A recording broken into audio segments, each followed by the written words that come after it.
آئے خداوند، میری آواز سن، میں پکارتا ہوں، مجھ پر رحم کر اور مجھے جواب دے۔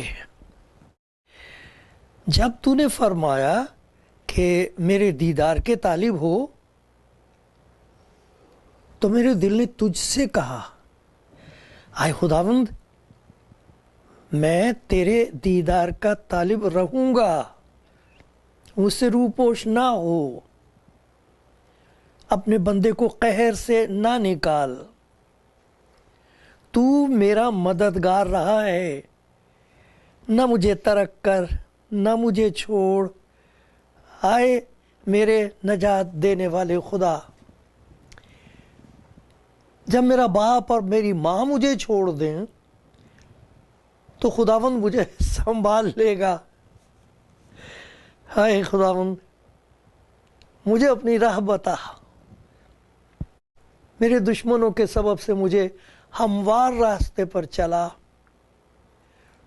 مجھے میرے مخالفوں کی مرضی پر نہ چھوڑ، کیونکہ جھوٹے گواہ اور بے رحمی سے پھنکارنے والے میرے خلاف اٹھے ہیں۔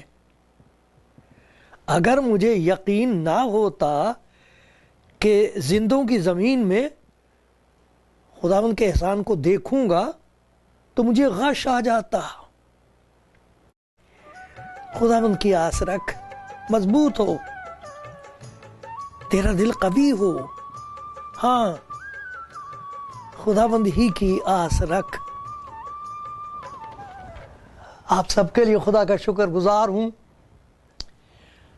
آپ سب کو سلام کہتا ہوں، دعا کرتا ہوں اس وقت بھی، اور دعا کرتا رہتا ہوں آپ لوگوں کے لیے، کیونکہ خداوند آپ کو جانتا ہے، آپ کو پیار کرتا ہے۔ آپ میں سے بہت ہیں جو یہ کہیں گے، میں بھی اپنے خداوند کو پیار کرتی ہوں، میں بھی خداوند کو پیار کرتا ہوں۔ سو خدا کرے آج ہمیں جب ہم اس کا کلام سنتے ہیں تو اس کی پیار بھری حضوری محسوس ہو، کیونکہ جب وہ نزدیک آتا ہے تو ایسا لگتا ہے جیسے کچھ ہو گیا اندر، اچھا پیارا خوبصورت کچھ ہو گیا۔ خدا کرے آج آپ کی زندگی میں خدا ایسا کام کر دے جو سوائے اس کے کوئی کر نہیں سکتا، ایسا کام کر دے جس کے لیے آپ کی روح پیاسی ہے، اور خدا مجھ پر بھی رحم کرتا رہے، آمین۔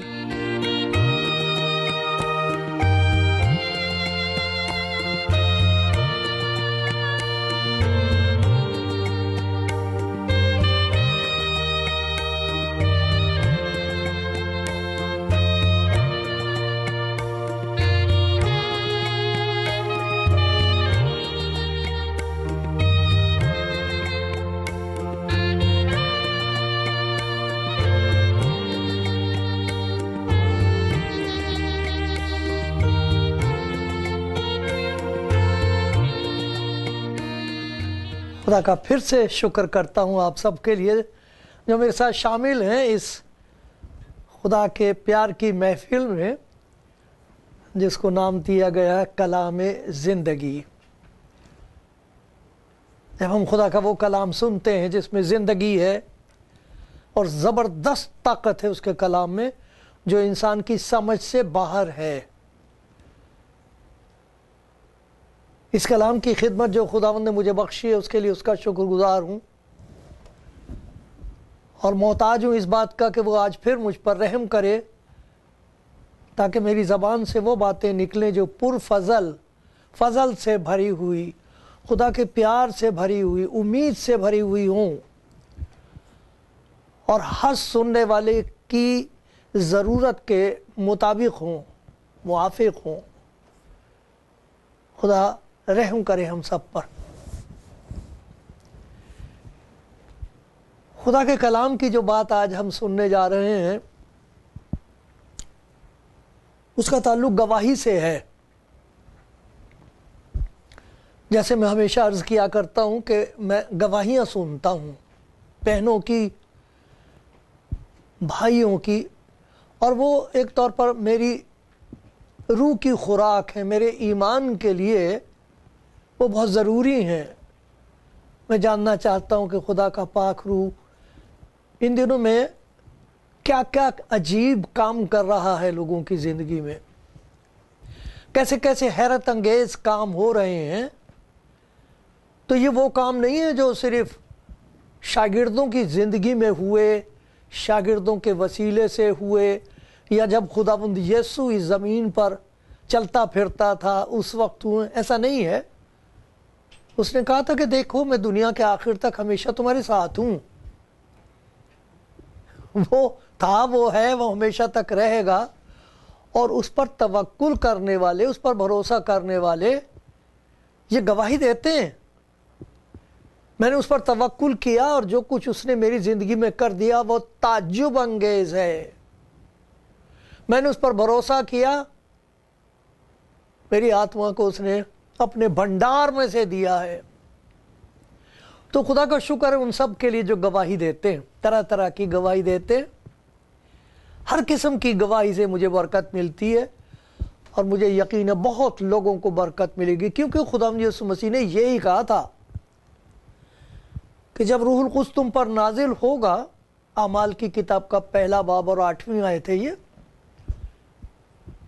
جب روح القدس تم پر نازل ہوگا، آ جائے گا تمہاری زندگی پر، اس کا اختیار ہوگا، تو یروشلم اور یہودیہ اور سامریہ بلکہ دنیا کی انتہا تک تم میرے گواہ ہوگے۔ روح القدس کا زندگی پر اختیار ہونا کیسے ظاہر ہوتا ہے؟ کیا ثبوت ہوگا؟ کیسے پتہ لگے گا کہ اس شخص کی، اس بھائی یا اس بہن کی زندگی پر خدا کے پاک روح کی حکومت ہے؟ سکونت ہی نہیں، حکومت ہے۔ اسے وہ کرنا پڑتا ہے، روح کی ہدایت سے چلنا پڑتا۔ تو ان کی زندگی کی ایک بڑی بات یہ ہے کہ وہ گواہ ہوتے ہیں، وہ گواہ ہیں۔ یہاں ایک بہن کی گواہی میں آپ کو سناتا ہوں جو بڑی عجیب سی ہے، بہت عجیب گواہی ہے، کیونکہ عام طور پر گواہی میں شفا کا ذکر ہوتا ہے، خدا نے شفا دی۔ بڑی عجیب بات ہے کہ لوگ بتاتے ہیں کہ یہ دیکھو، یہ دیکھ لیجئے، ڈاکٹر کا یہ کہنا تھا کہ تمہارے کینسر تھا، تمہارے پاس تھوڑا سا وقت رہ گیا ہے، جو کرنا ہے کر کر آ لو۔ وہ دکھاتے ہیں، سرٹیفکیٹ دکھاتے ہیں، پھر دوسری دفعہ دکھاتے، کہتے ہیں ڈاکٹر نے کہا یہ معلوم نہیں کیا بات ہے، اس میں کچھ بھی نہیں ہے۔ وہ کہتے ہیں وہ میرے بہن بھائی ہیں، ہم لوگ اکٹھے ہوتے ہیں وہاں پر، تھوڑے سے لوگ ہیں، وہ پادری صاحب ہیں، بڑے سیدھے سادے سے آدمی، بڑے پیارے آدمی ہیں۔ انہوں نے مجھے بتایا تھا کہ خداوند یسوع مسیح تمہیں اچھا کر سکتا۔ میں نے یقین کر لیا، یہ دیکھو کیا کیا خداوند یسوع مسیح نے، معلوم نہیں کہاں گیا کینسر۔ ایسی گواہیاں آپ نے سنی ہیں؟ یہ جھوٹ نہیں ہے۔ ہو سکتا بعض لوگ ایسے ہی کہتے بھی ہوں، سبھی کچھ ممکن ہے، لیکن میں جانتا ہوں، مجھے اپنے تجربے بھی تو ہے نا، جس کی وجہ سے مجھے یقین آ جاتا کہ یہ سچ بہن رہی، میری بہن ٹھیک کہہ رہی ہے۔ کچھ ایسے لوگ ہیں جو اور قسم کی باتوں کا ذکر کرتے ہیں۔ ہم دعا کر رہے تھے کسی چیز کے لیے، وہ تو ناممکن تھی، بات ہو ہی نہیں سکتا تھا، ہم سے کہا گیا اس سے بھی تو مانگ کے دیکھو تم۔ ہمیں تو کہہ دیا تھا تمہارے اولاد ہو ہی نہیں سکتی۔ میں جانتا ہوں ایک بہن کو، اس کو یہی کہہ دیا گیا تھا، اس کے پاس ایک بیٹا بھی ہے، اس کے بیٹے کا جنم دن اور میرا جنم دن ایک ہی دن ہوتا، میرا بہت پہلے ہوا تھا لیکن تاریخ وہی ہے۔ اس کو بیٹا خدا نے دیا، اس کی بیٹیاں اتنی پیاری اور اتنی انہوں نے ترقی کی ہے، اور یہ کہہ دیا ڈاکٹر نے تیرے اولاد ہو ہی نہیں سکتی۔ اب بیچاری بالکل ذلت کسی زندگی بسر کر رہی تھی کہ اس کے تو اولاد ہو ہی نہیں سکتی، کیا کریں۔ ہمارا تو نام ڈبو دیا اس نے وہ خداوند کے نام کی گواہی دیتی. تو یہ سب صحیح ہے، شفا کی گواہی، دعا کے جواب میں خدا. اور یہ آپ کو یقین کر لینا چاہیے، مان کر کے تو دیکھو، ایک دفعہ مانگ کے تو دیکھو، دل سے کہو میرا کوئی نہیں ہے. یہ نہ کرنا کہ یہ بھی اور وہ بھی اور یسوع مسیح بھی، اس سے نہیں ہوئے گی بات آپ کی. آپ اس وقت اسے کہنا جب آپ سب کچھ کر چکے ہو، جب سب کچھ کر کے دیکھ لیا اور کچھ نہیں دکھائی دے رہا، تب اس سے کہنا کہ میرا کوئی انتظام نہیں ہے، میں کچھ نہیں، میں کہاں جاؤں، مجھے بتا، سب دروازے بند ہیں، کچھ نہیں ہو. تب آپ کو پتہ لگے وہ کیا کر سکتا ہے. یہاں ایک عورت کی گواہی میں آپ کو سناتا ہوں. اس کا ذکر ہے 4 باب میں، یوحنا کی انجیل ہے. آپ اس کو ساری کو پڑھیے، میں ساری کا تو نہیں، لمبا ہے حصہ، لیکن وہاں ایک ایسا قصہ ہے کہ خدا یسوع مسیح سامریہ کے طرف جا رہا ہے. وہ علاقہ تھا اور وہاں ایک جگہ تھی سوخار، وہاں ایک کنواں تھا، اور ان کا ایمان یہ تھا کہ یہ وہ کنواں ہے اور یہ وہ حصہ ہے جو یعقوب نے اپنے بیٹے یوسف کو دے دیا تھا جائیداد میں جاتے وقت، کہ بھئی یہ تیرا حصہ ہے. اس کنویں پر لوگ آ جاتے تھے، اپنے گاؤں کے پانی بھر کے لے جاتے تھے. تو وہاں ایک عورت کا قصہ ہے کہ جس کی زندگی جیسے گناہ کے قبضے میں تھی. شہر کی بدنام عورت تھی وہ، 5 آدمی کر چکی تھی شوہر. اب جس کے ساتھ وہ رہ رہی تھی وہ اس کا آدمی تھا بھی نہیں. نتیجہ یہ تھا کہ گاؤں کے لوگ، اس جگہ کے سامریہ کے لوگ اسے پسند نہیں کرتے تھے، بالکل پسند نہیں کرتے تھے، اور نہیں چاہتے تھے کہ وہ ان عورتوں سے مل نہیں سکتی تھی ان کے ساتھ. اس کو بالکل خارج کر رکھا تھا. ویسے ہمارے وہاں پنجاب میں کہا کرتے تھے حکا پانی بند کر رکھا اس کا، برادری سے خارج کیا ہوا تھا، سب نفرت کرتے تھے، سماج سے نکالا ہوا تھا اسے. تو اس لیے وہ دوپہر کو پانی بھرنے آتی تھی جب کوئی نہ ہو، کوئی دیکھے نہ، ورنہ تانا زنی ہوگی، تانے ماریں گی عورتیں اور ادھر کو منہ کریں گی اور کہیں گے تو کاہے کو نکل آئی یہاں، ہم نے تیری شکل دیکھ لی، تو اس لائق نہیں.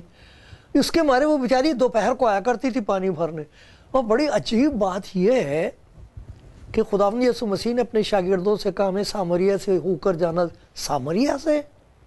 سامریہ تو ہم لوگ جانا نہیں پسند کرتے، وہ ہمیں پسند نہیں کرتے، کچھ اس قسم کی کہانی ہے. لیکن اس نے کہا ان کو سامریہ سے جانا ضرور ہے. کیوں ضرور تھا؟ تو وہ آ کے اس کنویں پہ بیٹھ گیا ہے، سوخار شاید جگہ میں، وہاں کنویں پہ بیٹھا ہوا ہے. تو وہاں ایک عورت آئی ہے، سامری عورت، دوپہر کو کوئی نہیں ہے وہاں پر، شاگرد چلے گئے ہیں گاؤں میں کچھ کھانا وانا لینے کے لیے. بڑی عجیب بات ہے، ان کے یہاں سے کھانا تو خرید کے لا رہے ہیں لیکن اور کچھ نہیں، ان کے ساتھ واسطہ کچھ نہیں. ان میں سے ایک نے نہیں کسی کو بتایا کہ یسوع مسیح وہاں ہے، ہمارا گرو وہاں بیٹھا ہوا، وہ یسوع جس کی ہمیں انتظار ہے، مسیح وہ وہاں ہے. ایک کو نہیں بتایا. بڑی عجیب بات ہے لیکن ہے سچ. یہ عورت آئی ہے تو خدا یسوع مسیح نے اس سے کہا کہ مجھے کچھ پانی پلا سکتی ہے، پانی پلا دے مجھے. وہ دیکھ کے کہتی تو یہودی ہے، میں سامری عورت ہوں، تم لوگ تو ہمارے ساتھ کوئی واسطہ ہی نہیں رکھتے، تم مجھ سے کہہ رہا پانی پلا. بات بڑی لمبی ہو گئی. پھر خدا نے اس سے بات کری، ایک عجیب بات خدا نے اس سے کہی، جب اپنے آدمی کو بلا لا. تو کہتی نہیں میرے پاس تو آدمی ہے نہیں. خدا نے کہا تو نے بالکل ٹھیک کہہ دیا، 5 شوہر کر چکی ہے، جس کے ساتھ تو اب رہ رہی وہ تیرا آدمی تو ہے نہیں. وہ چونک گئی، کس کو کیسے پتہ لگا ہے یہ کون ہے، اس کو تو پہلے کبھی گاؤں میں دیکھا نہیں، اس کو میری زندگی کا حال کس نے بتا دیا. کہتی ہو سکتا ہے کوئی نبی ہو، یہ معمولی آدمی معلوم نہیں ہوتا ہے. پھر خدا نے اپنے آپ کو اس پر ظاہر کیا کہ میں کون ہوں. دیکھا وہ اپنا گھڑا چھوڑ کے گاؤں میں گئی. اور دیکھو کیسی عجیب بات ہے کہ وہ گاؤں میں جا کے کیا کہہ رہی ہے. ویسا دیکھیے 4 باب ہے. ابھی خدا یسوع مسیح اس سے بات چیت کر رہے تھے، بہت باتیں کی، بہت باتیں بتائیں، پاک روح کے بارے میں اس عورت کو بتایا صحیح عبادت کے بارے میں بتایا، سارا کچھ بات چیت ہو رہی تھی تو شاگرد آ گئے. تو اس عورت کے لیے لکھا ہے کہ وہ اتنے میں اس کے شاگرد آ گئے اور تعجب کرنے لگے کہ وہ عورت سے باتیں کر رہا ہے، اور وہ بھی سامری عورت سے. تو بھی کسی نے نہ کہا کہ تو کیا چاہتا ہے یا اس سے کس لیے بات کرتا ہے. اب یہ دیکھیں، پس عورت اپنا گھڑا چھوڑ کر شہر میں چلی گئی اور لوگوں سے کہنے لگی، آؤ ایک آدمی کو دیکھو جس نے میرے سب کام مجھے بتا دیے. کیا ممکن ہے کہ یہ مسیح یہی ہے؟ آگے دیکھو ایک آدمی کو اس نے میرے سارے کام بتا دیے. اب یہ کون سا بڑا کام کر دیا خدا یسوع مسیح نے کہ اس کے کام بتا دیے؟ کیا اسے معلوم نہیں تھے؟ اس کو تو معلوم تھے.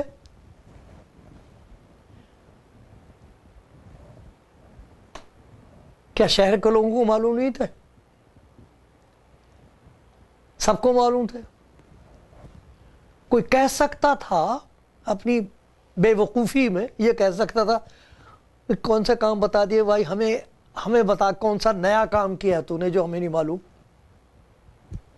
کوئی نیا کام بتا جو اس نے بتائے ہیں جو ہم کو نہیں معلوم. ہم کو کیا معلوم نہیں تو کس قسم کی عورت ہے؟ کسی کی زبان پر کوئی ایسی بات آئی ہی نہیں ہے. سوچنے کی بات یہ ہے کہ شہر میں چلی کیسے گئی ہے؟ یہ تو پانی بھرنے آتی تھی ایسے وقت جب کوئی اسے دیکھ نہ لے. اب وہ دروازہ کھٹکھٹا کے لوگوں سے کہہ رہی ایک آدمی کو دیکھو، آ کے ایک آدمی سے ملو، اور میرے ساتھ چلو. وہ کنویں پہ بیٹھا ہوا ہے یہودی، مگر آ کے دیکھو اس نے میرے سارے کام مجھے بتا دیے. تو کوئی کہہ سکتا تھا ارے وہ کوئی بات کر، عقل کی بات. کسی کی زبان پر کوئی حرف نہ آیا. یہ کیا ہوا ہے؟ وہ خاموش کیسے رہ گئے؟ کسی نے یہ کیوں نہیں کہا کہ کون سی نئی بات بتا رہی تو ہمیں؟ کیا ہے تیری گواہی میں؟ یہ کیا بات؟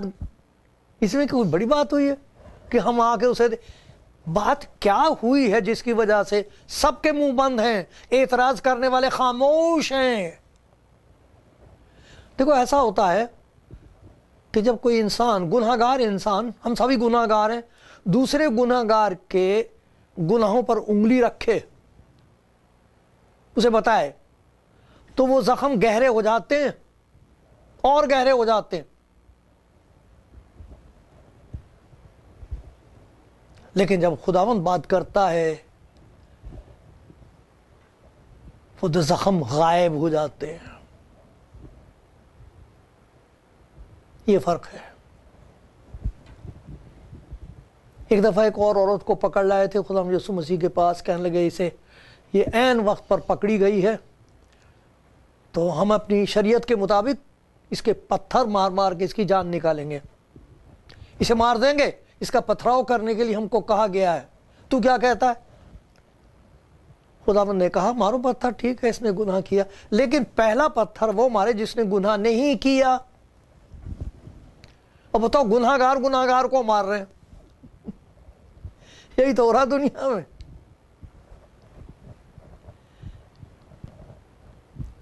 جب وہ آئے گا سب ٹھیک ہو جائے گا.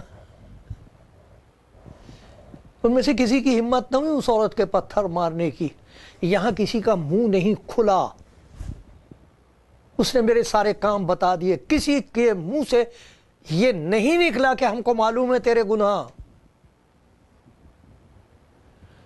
اس کے پیچھے آ رہے ہیں یسوع مسیح کے پاس.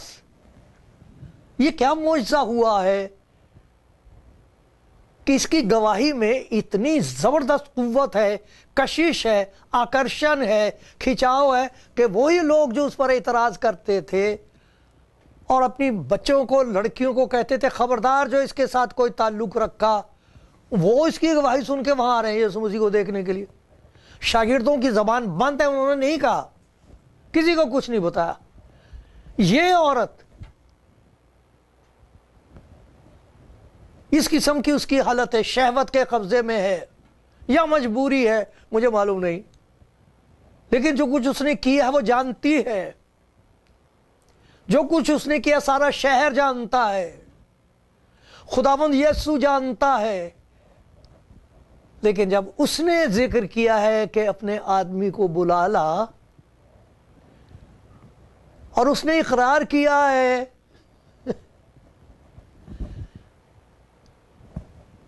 معلوم نہیں کہاں گئے وہ داغ، آزاد ہو گئی، اور یہی گواہی دے رہی ہے۔ یہ نہیں کہہ رہی کہ اس نے مجھے شفا دے دی، یہ نہیں کہہ رہی کہ اس نے میرے لیے ایک عجیب کام کر دیا ہے، میرے سارے کام اس طرح بتا دیے کہ وہ غائب ہو گئے، اب مجھے کوئی ڈر نہیں رہا۔ یہ بہت بڑا کام ہے جو خداوند کرتا ہے۔ اگر یہ کام کسی کی زندگی میں نہیں ہوا ہے تو وہ جو بیماری سے اچھا ہوا تو پھر بیمار ہوگا۔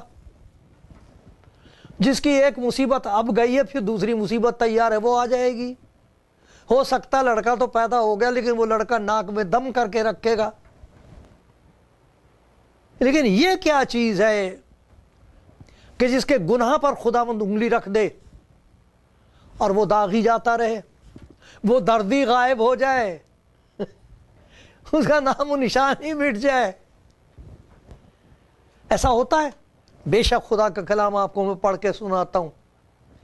یہ آیتیں کھا لو میرے پیارے بھائی، پیاری بہن، یہ میرا مطلب کھانے سے یہ ہے کہ آپ انہیں اتنا یاد کریں، اتنا پڑھیں، میں روز پڑھتا ہوں تاکہ شیطان میری ان جگہوں کو پھر سے نہ کرے دے۔